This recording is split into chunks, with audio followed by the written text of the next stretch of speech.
Alright, Shalom Aleichem everybody. You have to excuse me, I'm overcoming a little bit of I don't know if it's a cold or allergy or something. So anyway, my Rashiva used to say from this week's Parsha actually, as Chatoy and Imaisker Ayom, I'm mentioning my sins today. So yesterday I went and saw the Rogue One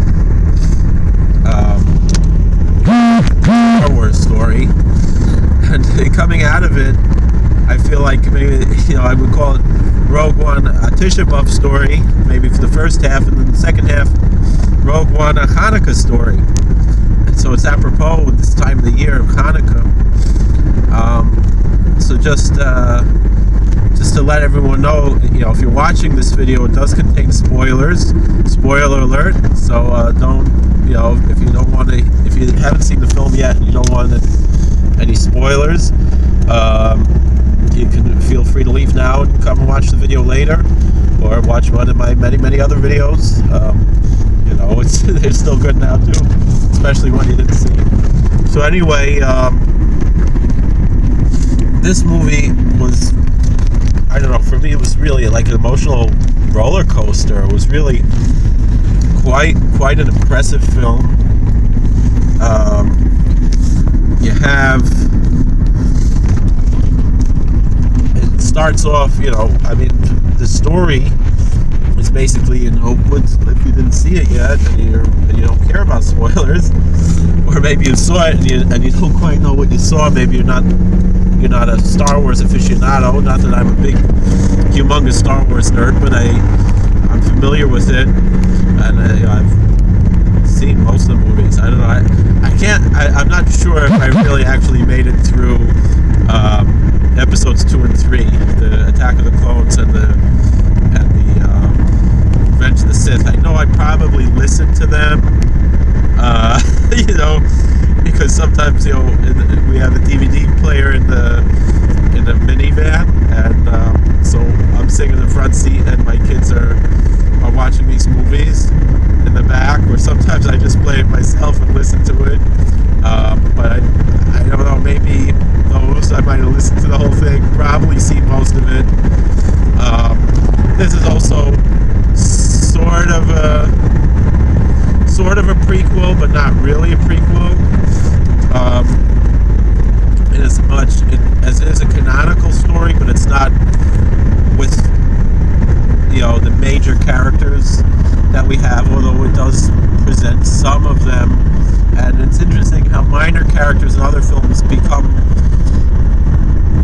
a little bit more major. They're not the major characters, and major characters in the other film become minor characters in this film, and how it all comes together, and then we are introduced to all brand new characters as well.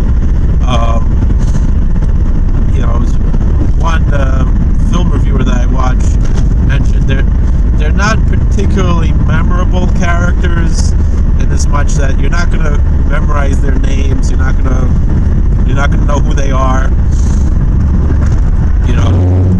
but they are good characters. And I think that's also part of the thing is, since, and this is a big spoiler, they all die at the end. All of these new characters that we're introduced to all get killed.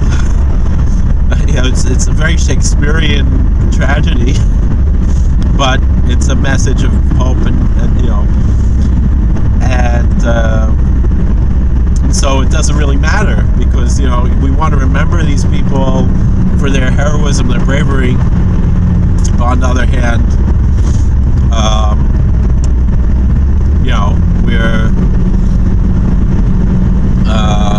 they're all gone. So excuse me. So like I said, the first half of the movie, especially the parts surrounding Jeddah, which is this holy city for the Jedi, which have all been wiped out except for Yoda, who went into hiding, and Obi-Wan, who went into hiding, who are not in the film. And although Obi-Wan is referred to in the film, excuse me,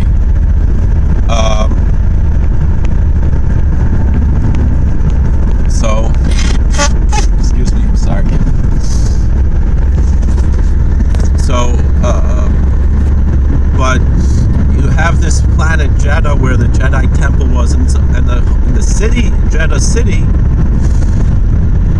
And I remember, in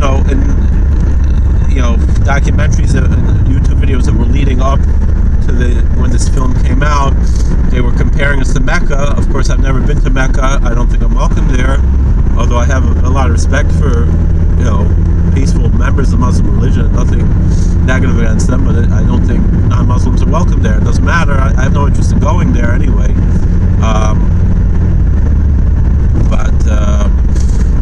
But I didn't really hear too many comparisons to Jerusalem. But having been to Jerusalem, having been to the old city of Jerusalem and so forth, Jeddah was the old city of Jerusalem. Jeddah city was Jerusalem. Exactly like I could imagine Jerusalem was right around the time of the Roman occupation, destruction of the temple, and that time. And so this imagery to me was very much, that's why I say it was Rogue One and Tisha Bav story, because Tisha Bav is the Jewish fast day when we remember when the temple was destroyed, and it's a day of mourning.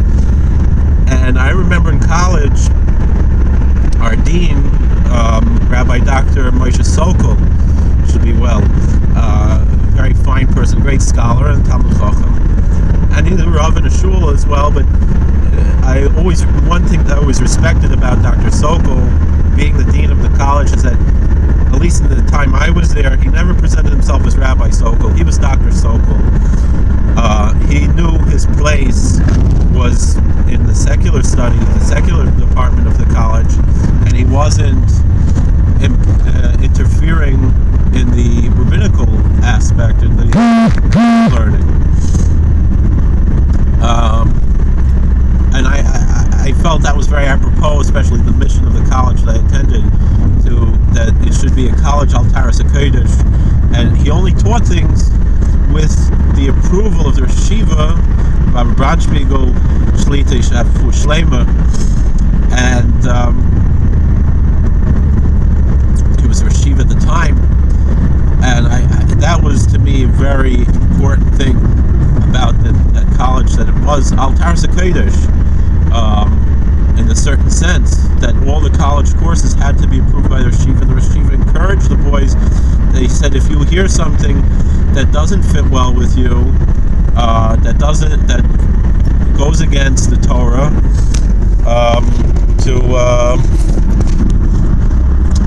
to report it to him, which Yeshiva pointed out that he went to another institution that mixed college and yeshiva, and the yeshiva was fine, a good holy yeshiva, but the college aspect, they were teaching things that went totally against the Torah, and that type of thing we didn't have going on in Lander College. And there was argument and discussion about one particular book, doesn't really matter what it is, that the dean, Dr. Sokol, wanted to give over in his literature class, and the yeshiva said no, and he acquiesced. He said, you're a yeshiva, I'm going to follow what you say. And so to me, that I respect him immensely for that.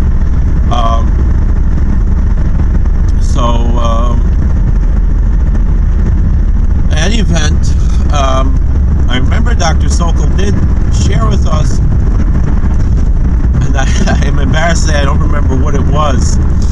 Maybe, I think it was a book about the destruction of Troy, in the times of the Trojan Wars, and the ransacking of the city, and the descriptions of the destruction. And the dean said this is appropriate to read on Tisha Bav to have an idea of what the destruction of an ancient city is like. So, because it would be very similar in its mechanics to the destruction of Jerusalem.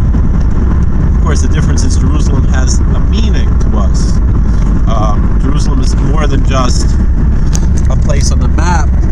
Jerusalem is representing holiness, representing the Torah, the Sanhedrin, the Beis HaMikdash. This is what Jerusalem is about. And in a way, I thought that was interesting. That was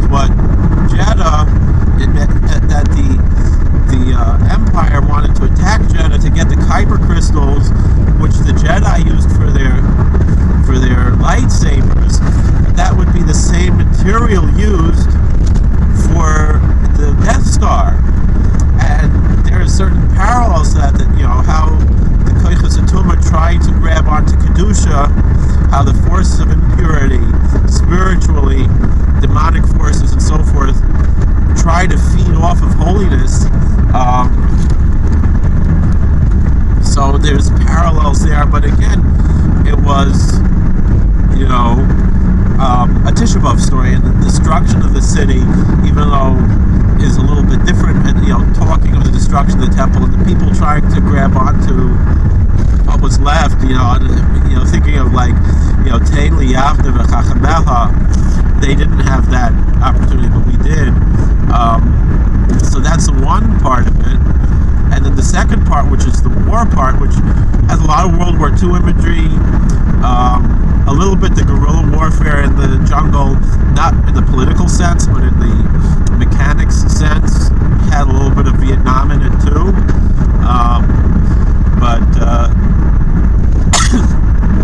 We have this,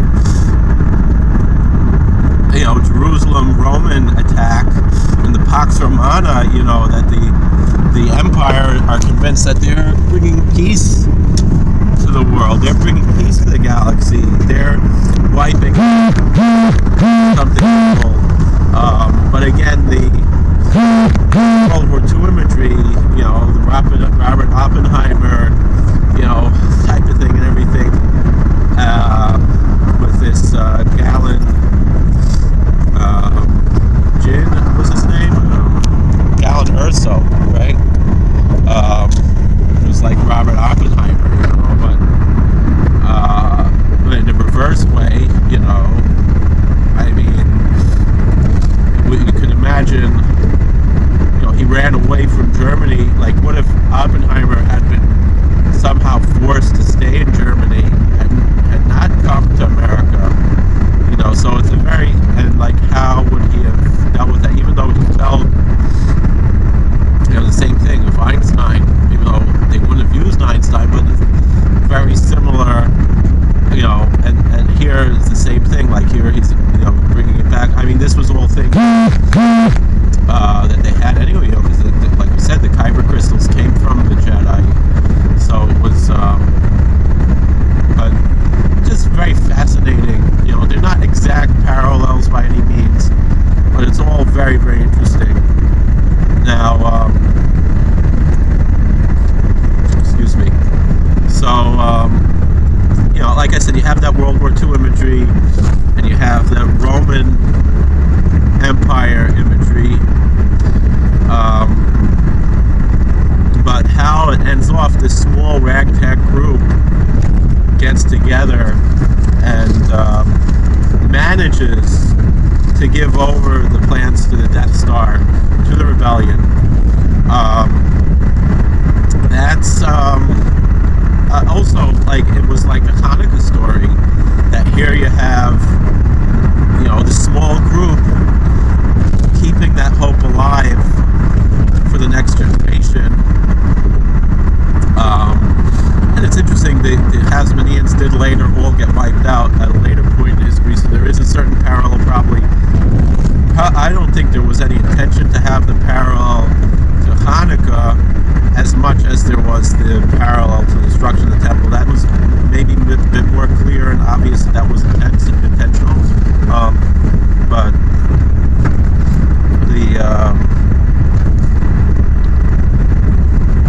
that aspect, it's just very interesting to me, because yesterday, usually I like to daven mincha early, the afternoon prayers, as soon as I can. I was going to and I forgot to, and I was like, it's almost sundown, even though my Hasidim will daven later, but I usually try to daven mincha before sundown if I can, but I'm not strict about it, because that's how I was raised or whatever.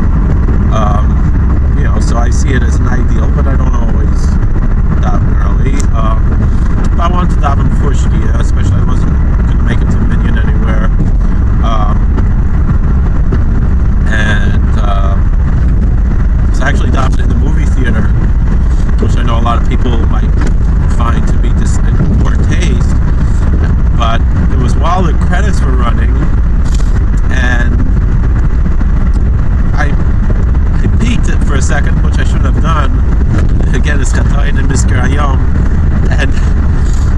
interesting thing about this film, which you could see a lot of YouTube videos talk about, was how they used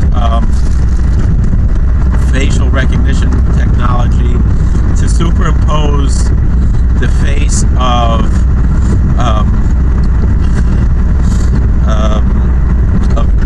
Carrie Fisher and the face of Peter Cushing onto other actors to make it appear. So Peter Cushing passed away a number of years ago, and he was a very versatile actor. I mean, he could play this scary, Tarkin character, or he could play this goofy, professor like he was in the non-canonical Doctor Who films, or at the Earth's Core, other films he was in, and how he, and how different these two characters were.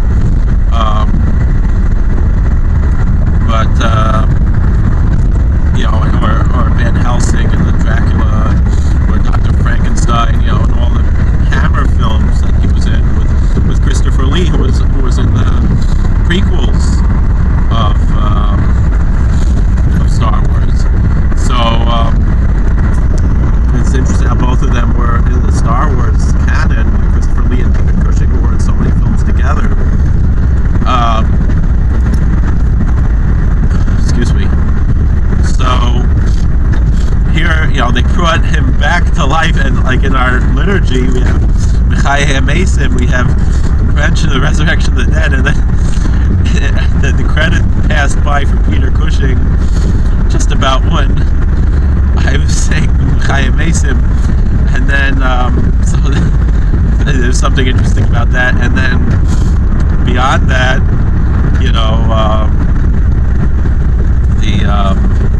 excuse me,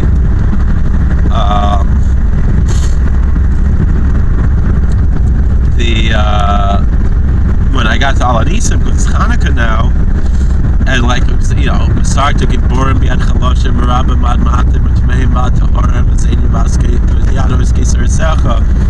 In our liturgy it says, "You gave the many into the hands of the few, and the mighty into the hands of the weak, and the into the hands of the righteous, and the impure into the hands of the pure, and the wanton, arrogant sinners into the hands of those who study your scripture, your law, your Torah." And so I just also, that imagery was brought home. That's really the magic of film. I know a lot of rabbis are against going to movies and stuff, and I always thought it was strange. The same rabbis who would talk against going to movies, but they would watch sports, and I just was never into sports. So I don't see what the difference is between watching the Yankees and watching Star Wars. I don't know, especially a film like this, there's no nudity, there was very, very little even romance. It was really, metaphor in many ways for many spiritual ideas that we share. Not exactly. I mean, obviously there were differences. It wasn't an exact intentional metaphor, but a lot of religious themes I felt was really brought out by this movie, maybe more than the other Star Wars films, even though they all have some of these themes. I read a movie guide, which is a Catholic movie guide to say whether or not a film is appropriate for different audiences and so forth. And in this, they mentioned that this movie had less of the monism, Eastern monism, that the other Star Wars films had about the Force. And here, it was more like, the Force was a little bit more theistic than the monistic ideas of the Force in other films, meaning that the Force was something to be prayed to, the Force is something, and there was a certain personality into the Force. The will of the Force was discussed. So the theology of this film was certain sense than perhaps other films in the series had been. Again, I'm not saying it's kosher. I'm just saying, the same rabbis who are comfortable with going to baseball games, I don't have a problem with that either. It's just not my cup of tea personally, but I don't think there's anything wrong. I mean, there are very few people who are baseball fans, and or whatever it is, football, basketball, hockey, whatever it is you like. I mean, I don't see why this is okay and that's not okay. I can understand, when something is objectionable, and of course there's something objectionable in all these things because they're not perfect, and we shouldn't take them at face value, and we shouldn't make a religion out of it, which is what I understand, is a problem with, film in general, in a sense, the movie house replaced the church for a lot of people, and so I can see the problems in that, but on the other hand, if these could be tools to teach other people, because, I myself, in my chaplaincy work, and I'm involved with other different people, I have something I can talk to with them, so I can really feel I can justify this, and I know a lot of my friends, although more from the modern Orthodox world, are also into these things as well. It's a fun thing, it's an outlet, it's something, but as someone who's an adherent of Hasidism, who believes that God is in everything,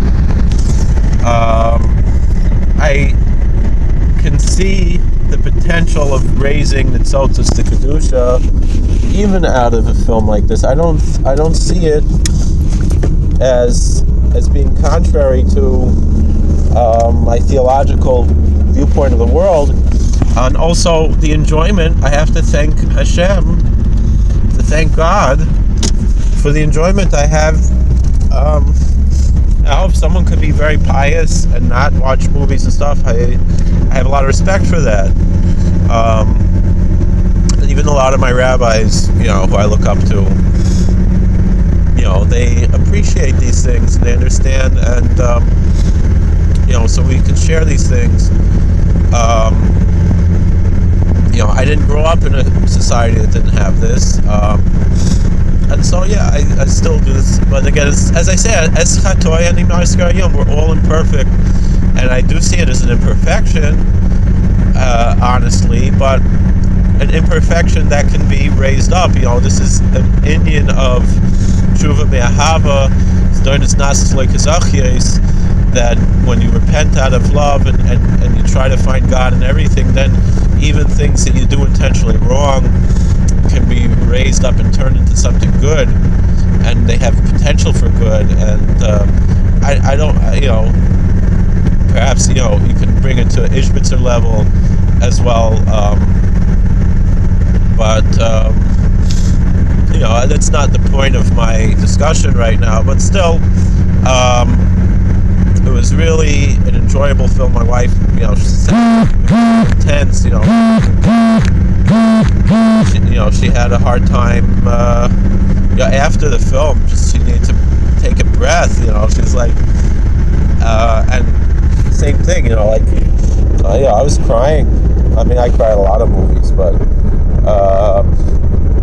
and if we could sublimate that into something, back to something holy, I think that's what it's all about, So, I all in all, I watched other reviews. Some reviewers that I enjoy didn't have such a positive view of this film, but I personally, I enjoyed it a lot. I don't, I enjoy bad movies too, so, I remember I met two of the cast members of Robot Monster, which is like the classic bad movie, even though they always say Plan 9 from Outer Space is the worst movie ever made. Robot Monster is considered like that, and neither of them are really bad movies. I mean, there's a lot of movies that I just can't sit through. They're just so painful. I mean, like the 1976 King Kong, which is so disappointing because the 33 King Kong is like my favorite movie, and the 76 King Kong, I just couldn't make it. I think I sat through it once, but it's a painful movie to watch. But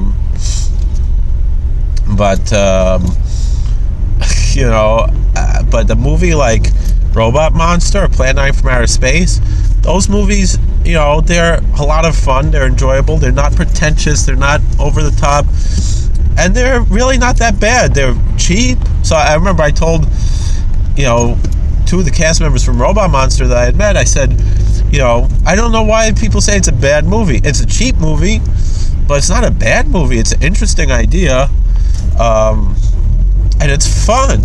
It's a fun movie. And Plan 9, I think, is even better. It has a much more interesting idea. I don't know. These movies are a lot of fun. So this movie, was, I think, even more, it made you think, had a lot of themes, it grabbed you in a certain way, and also reminds you, like someone said, this movie really brought the war back into Star Wars. I mean, a lot of people are like, but all the Star Wars movies are all war movies, but this was like, I don't know, I remember when I was a kid, I saw Saving Private Ryan, like that type of in-your-face war movie, as opposed to like the war movies where, you don't see things from, the point, like this is like in a realistic point of view, to really bring out the horrors of war, but also the sacrifice of war, and,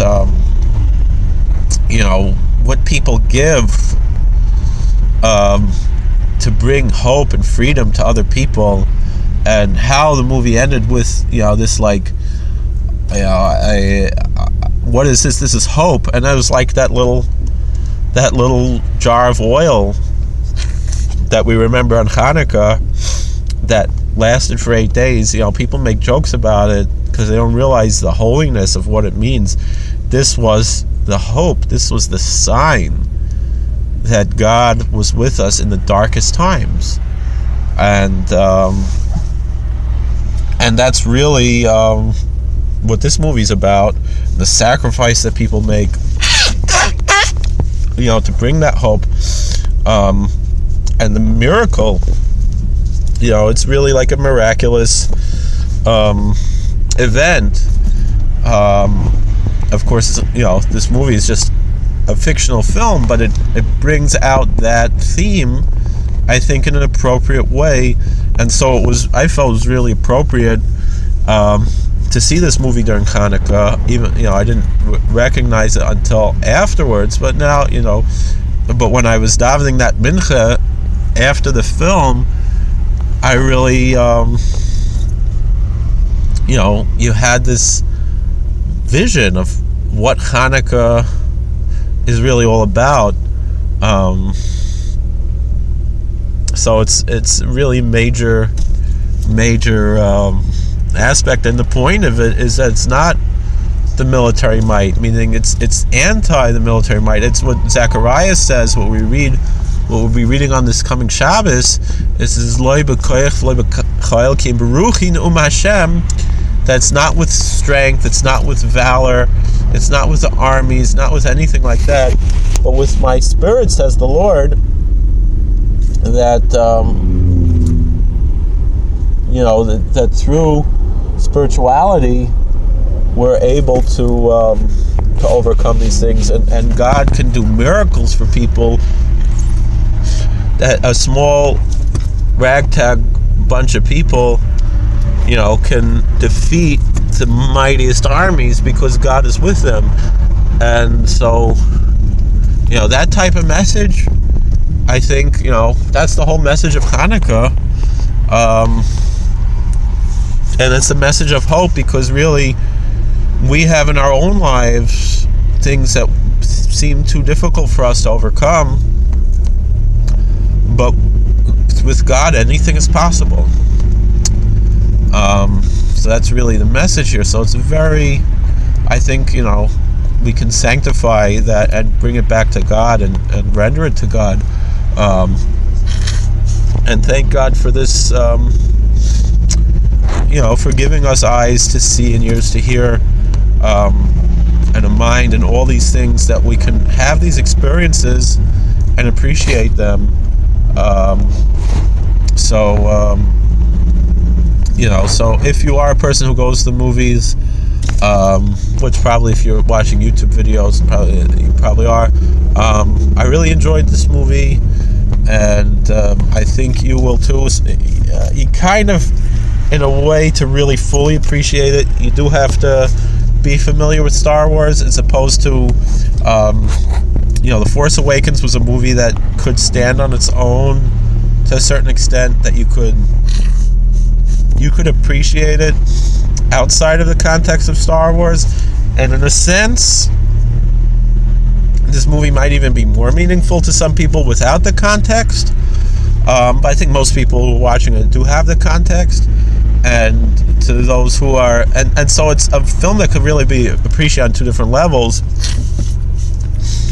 Because someone who's not familiar with Star Wars could see it as like just a movie in and of itself, how impressive it is. And if you are a fan of Star Wars, then this movie, firstly, everyone always used to joke, like, why would they design the Death Star with this one little thing that could blow up the whole thing? And now we know why. And like I was saying, this movie just filled up a plot hole no bigger than a womp rat, so and that's and it did, but and so I know some people might think it's cheesy, some people I enjoyed it. I'm not a person who sees a lot of new movies. I'm not really interested in new movies that come out, but this I was impressed by. I enjoyed it. I'm usually particular about what movies I see. For the most part, I only really go to the theater. Either a Star Wars movie I'll see. I saw Jurassic World, which I enjoyed also. Or when they have revivals of old movies, there's Fathom Events has old movies that they bring up on the screen, and that's an interesting experience. We sometimes will travel all the way to Scranton, Pennsylvania, which is 70 miles away, just to see a Fathom Events show, particularly Riff Tracks, which we're fans of, Mystery Science Theater 3000. But I saw some other films. I won tickets to see Dr. Strangelove, and that was an interesting experience on the big screen. I'd only seen it one time before, and it's definitely a different experience on the big screen. I saw the original Bela Lugosi Dracula on the big screen, which was a totally different experience on the big screen than watching on TV. And I'm a big fan of Bela Lugosi. Especially we're both Hungarians, both from Transylvania. He was born there, but my family goes back there. My great grandparents were, although I looked on the map how far Lugos was from Satamare, about 200 miles away. I don't know, still up the Carpathian, Transylvanian, mountain region.